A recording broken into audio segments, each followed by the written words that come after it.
We've done it. We've made it to the final rubric of the ITPA. Hold your applause. Hold your applause. There's time for that in a minute. Prompt 4, rubric 15. Once again, task 3. And this video is for all 3 of our handbooks: early childhood, elementary literacy, as well as elementary mathematics. Now for this particular prompt and rubric pairing, you're focusing on how you will utilize the insights you gained from your common assessment for task 3 to inform your next steps for instruction.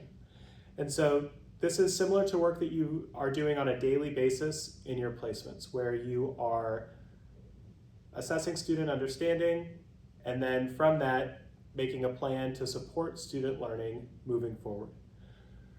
So based on your analysis of student learning in task 3, prompt 1, B and C. So going back to what you wrote in terms of your summary of whole class learning, as well as your analysis of your focal student learning, describe your next steps for instruction. So thinking about the whole class, as well as your focus students and individual and groups with specific needs.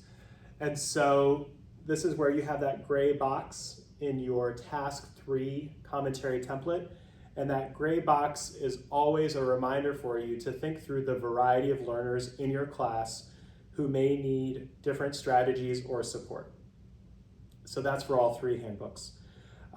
Additionally, for early childhood, you'll want to consider the variety of learners as well as the active and multimodal nature of young children's learning. So these are elements for you to keep in mind as you're describing next steps for instruction based on your analysis of student learning from prompt 1. So based on how your students performed on this assessment in relation to the learning objectives, what are the next steps? So it's thinking about both building on areas of strength as well as thinking about the necessity of possibly doing some reteaching of certain concepts, maybe some focus, support, or instruction for certain individuals, specifically your focal students, or more generally, students with specific learning needs. So that is what you'll be doing for 4A. For 4B, after you're describing what you will do, 4B is, why do you think this is necessary, and why do you think it will be effective? So you describe your next steps for instruction in 4A. In 4B, you explain how these next steps for instruction follow from your analysis of student learning. So the first part of your answer for 4B is where you're really connecting, I said I would do this in 4A because this is what I noticed in my analysis of student learning in prompt 1B and 1C. And so you're making that strong connection between what you've said are your next steps for instruction and how that connects to your analysis of student learning, whether strengths you've seen or areas where students need additional work. As you're explaining how these next steps for instruction connect with your analysis of student learning, you're going to also support this with principles from research or theory. So this support piece is, why do you think that these next steps for instruction will be effective in helping your students learn? And so for early childhood, you're going to be looking at developmental theory specifically. For elementary literacy and elementary mathematics, you can draw from any type of learning theory, as well as specific research. Let's take a look at understanding rubric progressions.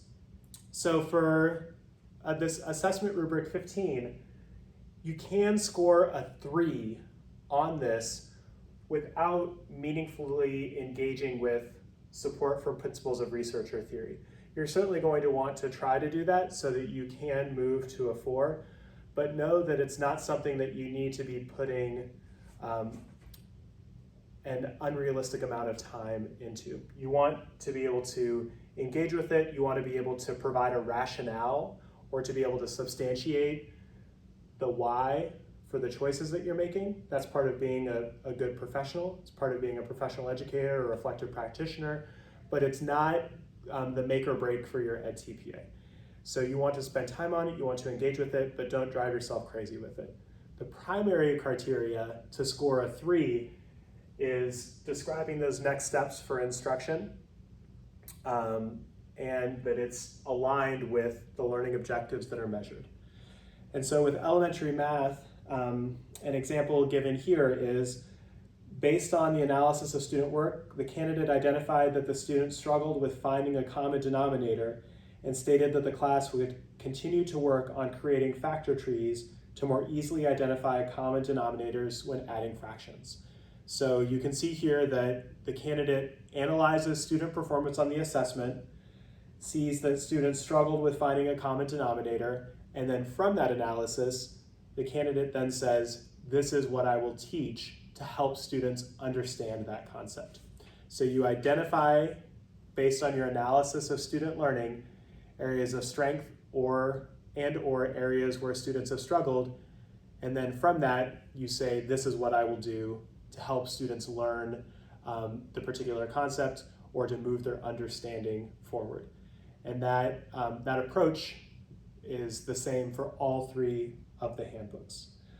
To move from a 3 to a 4, it's both keeping that whole class element in mind, but then also really honing in on, for your focus students and individuals and groups with specific needs, what did you learn from your analysis of student learning, and how does that let you know more specifically what you should do to support folks who are fitting within these categories in their learning in relation to the objectives that you set out for this particular assessment. Additionally, moving to a 4 or a 5 from a 3 means that you need to engage more meaningfully with supporting your explanation with principles from research or theory. In your understanding rubric progressions for rubric 15, there are examples for 4 and 5, so please take a look at that. Please stay strong, keep after this. I know that it's been a challenging couple weeks.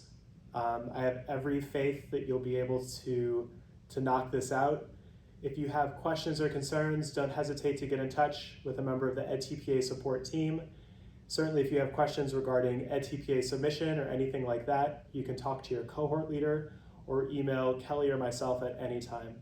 It's a pleasure to work with y'all. Onward, forward, rock this out. You got it.